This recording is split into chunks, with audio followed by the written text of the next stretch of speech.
Hello friends, my name is Sumant Kumar. कुछ दिनों पहले आरबीआई ने अपना मॉनेटरी पॉलिसी 2017 पब्लिक किया। हम लोग इस वीडियो में इस मॉनेटरी पॉलिसी को एनालाइज करेंगे। अपने 6th मॉनेटरी पॉलिसी रिव्यू में आरबीआई ने रिपो रेट को अनचेंज्ड रखा है। पहले था 6.25%, अभी भी इतना ही है, आरबीआई ने इसको चेंज नहीं किया। तो इस लेक्चर को शुरू करने से पहले हम लोग ये समझ लेते हैं कि आखिर एक मॉनेटरी पॉलिसी होता क्या है। Monetary policy is a policy made by the monetary authority of the country. ये कौन होता है? मॉनेटरी अथॉरिटी जो होता है वो किसी भी देश का सेंट्रल बैंक होता है। इंडिया का सेंट्रल बैंक कौन है? इंडिया का सेंट्रल बैंक आरबीआई है। ठीक है, ये मॉनेटरी पॉलिसी जो है वो बनाई क्यों जाती है? ये मॉनेटरी पॉलिसी बनाई जाती है to control money supply in the economy. ठीक है, why control money supply? To control the interest rates. अगर किसी इकोनॉमी में इंटरेस्ट रेट लो होंगे तो उस इकोनॉमी में मनी सप्लाई बढ़ेगा। ठीक है, इंटरेस्ट रेट अगर लो होंगे तो मनी सप्लाई बढ़ेगा। इंटरेस्ट रेट अगर हाई होंगे तो मनी सप्लाई घटेगा। ठीक है, ये आप याद रखिए। हम लोग मॉनेटरी पॉलिसी क्यों बनाते हैं? मॉनेटरी पॉलिसी बनाते हैं ताकि इकोनॉमी में प्राइस स्टेबिलिटी रहे। ठीक है, किसी भी कमोडिटी का प्राइस स्टेबल रहे, ज़्यादा ऊपर नीचे ना हो। और क्यों? ताकि हमारा जो इकोनॉमी है उसका ग्रोथ जो है वो हाई रहे। एक और बात ये है कि मॉनेटरी पॉलिसी जो होती है वो इन्फ्लेशन और डिफ्लेशन दोनों से लड़ने में काफ़ी सहायक होती है। ठीक है, देखिए पहले हम समझते हैं कि इन्फ्लेशन क्या होता है। किसी भी गुड्स का दाम अगर बढ़ता है तो हम लोग कहते हैं कि दाम में इन्फ्लेशन आ गया। पहले उस सामान का दाम था 100 रुपया, ठीक है, अगले साल इस सामान का दाम हो गया 110 रुपया, तो हम लोग कहेंगे कि जो सामान है इसका दाम बढ़ गया, इसके दाम में इन्फ्लेशन आ गया। अगर इस सामान के दाम में गिरावट आ जाए, पहले था 100 रुपया, अगर ये 90 रुपया हो जाए तो हम लोग कहेंगे कि दाम में डिफ्लेशन आ गया, दाम में गिरावट आ गया। ठीक है, तो मॉनेटरी पॉलिसी क्या होता है हमने समझ लिया। मॉनेटरी पॉलिसी क्या होता है? It is a policy made by the central bank of the country. Why? To control the money supply in the economy. ठीक है, अभी हमने देखा कि आरबीआई ने रेपो रेट को चेंज नहीं किया है। ठीक है, तो अब हम लोग समझते हैं कि आखिर ये रेपो रेट क्या होता है। देखिए, अगर कोई क्लाइंट आरबीआई से मनी बोरो करने जाता है फॉर शॉर्ट टर्म, तो आरबीआई क्या करेगा? आरबीआई उस पैसे पे इंटरेस्ट लेगा, है ना। उस इंटरेस्ट को हम लोग कहते हैं रेपो रेट। ठीक है, तो आरबीआई से मनी बोरो करने कौन जाएगा? जनरली जो बैंक्स हैं वो आरबीआई से मनी बोरो करने जाते हैं। ठीक है, ये जो रिपो रेट है इसका फुल फॉर्म क्या होता है? रिपो रेट का फुल फॉर्म होता है रीपर्चेज रेट। ठीक है, क्या होता है? Repurchase rate. It is the rate at which RBI lends to bank for short period. ठीक है, यहाँ पे दो कीवर्ड ध्यान दीजिए। यहाँ पे आरबीआई पैसा लेंड कर रहा है बैंक को। ठीक है, आरबीआई जो है पैसा उधार दे रहा है बैंक को। For what period? For a short period.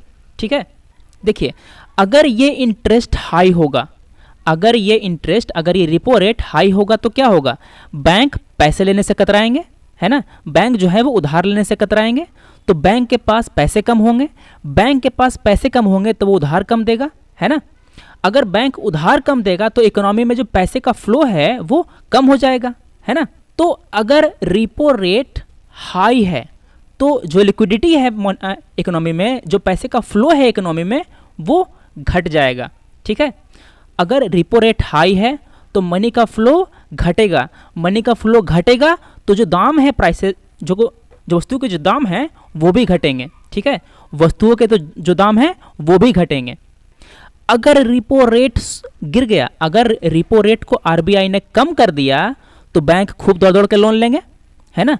Bank loan लेंगे तो बैंक के पास ज़्यादा पैसा आएगा।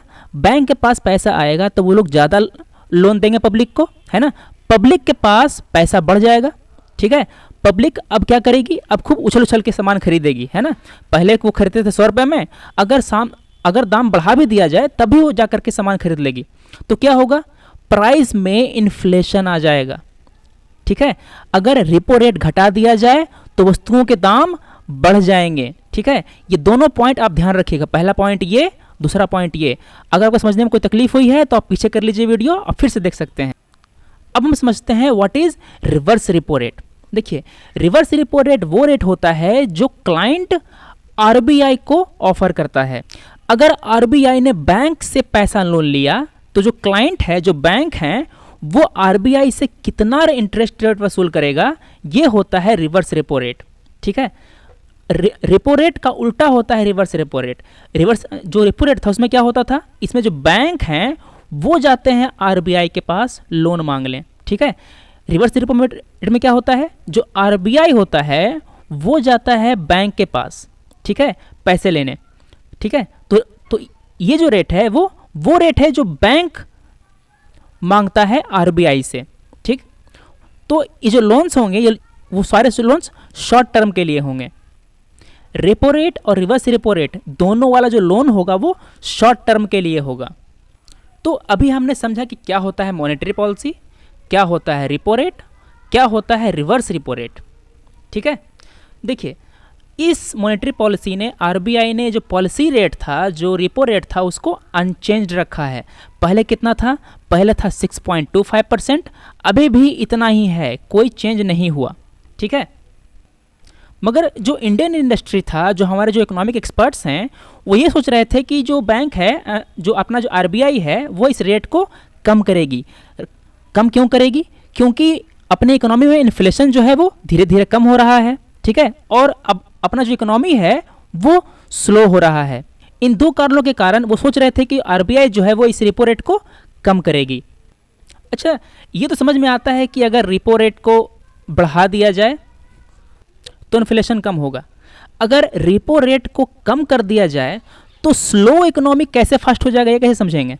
देखिए, रेपो रेट अगर कम कर दिया जाए तो बैंक खूब लोन लेंगे, है ना।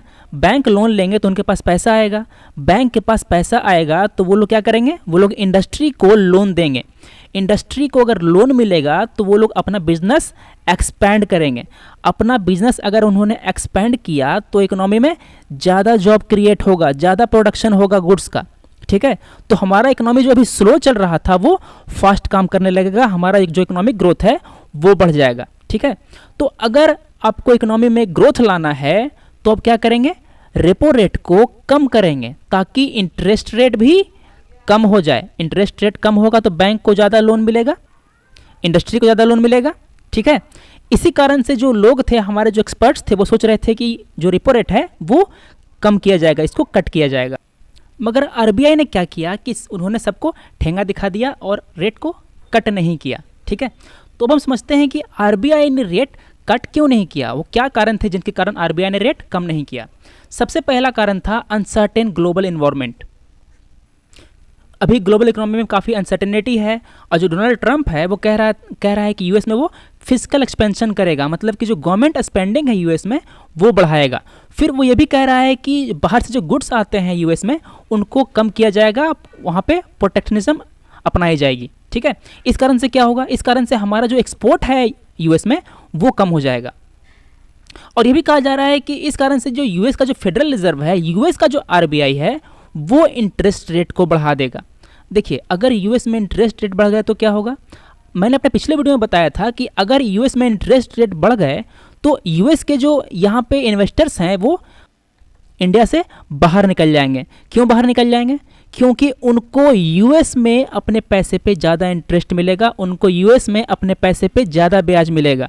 ठीक है, तो होगा क्या, यहाँ से जो कैपिटल है उसका आउटफ्लो होने लगेगा, यहाँ से जो पोर्टफोलियोज इन्वेस्टर्स हैं वो अपने पैसे निकालने लगेंगे।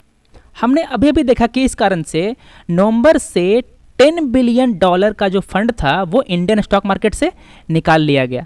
ठीक है, तो अगर आरबीआई ने अगर रेट कट कर दिया होता तो ये जो इन्वेस्टर्स हैं वो तुरंत भाग जाएंगे। ठीक है, क्योंकि उन्हें इंडिया में अपने पैसे पे ब्याज कम मिलेगा। ठीक, इसी कारण से, इन्हीं सब कारण से आरबीआई ने अपने जो रेपो रेट थे उनको कम नहीं किए।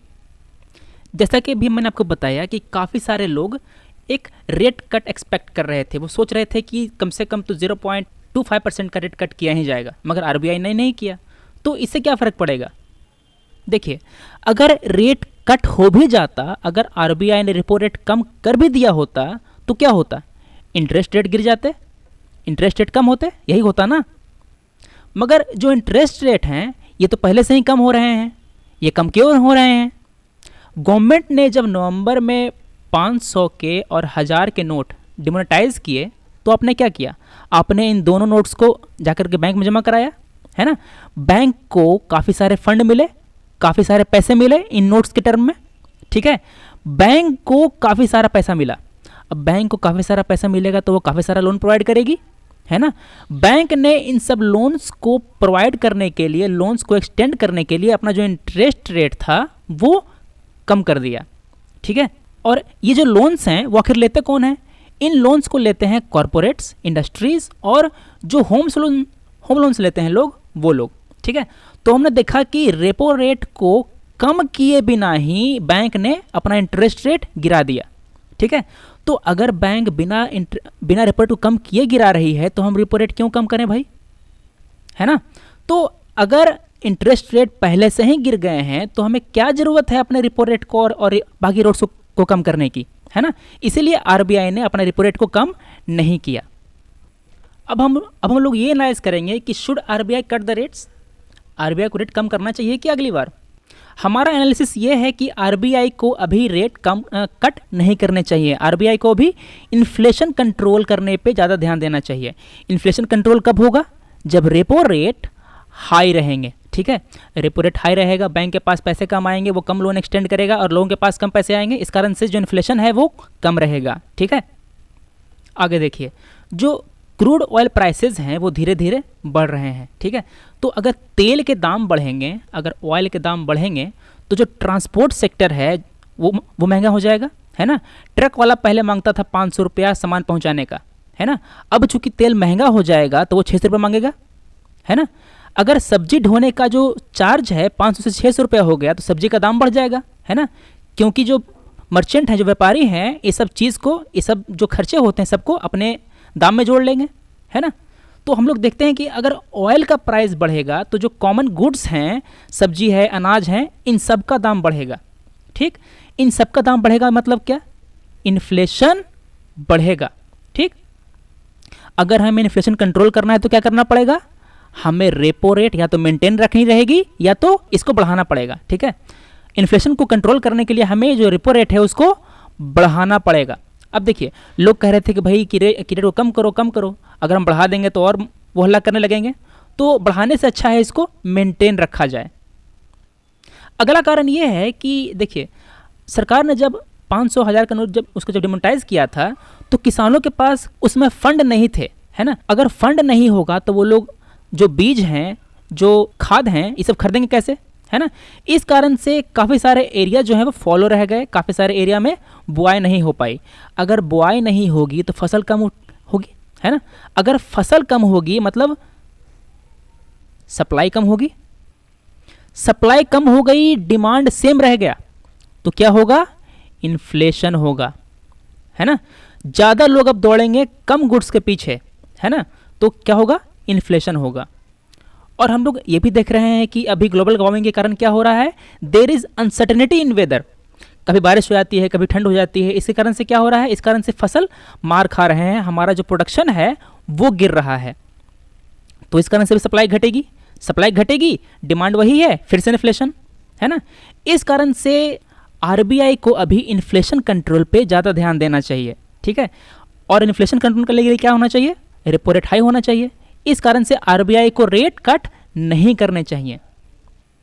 ये तो था हमारा analysis 6th bimonthly monetary policy review का, ठीक है। अगला मीटिंग होगा 5 अप्रैल और 6 अप्रैल 2017 को, उसके बाद नई पॉलिसी बनाई जाएगी, तो हम लोग आपके पास फिर से वीडियो लेकर आएंगे।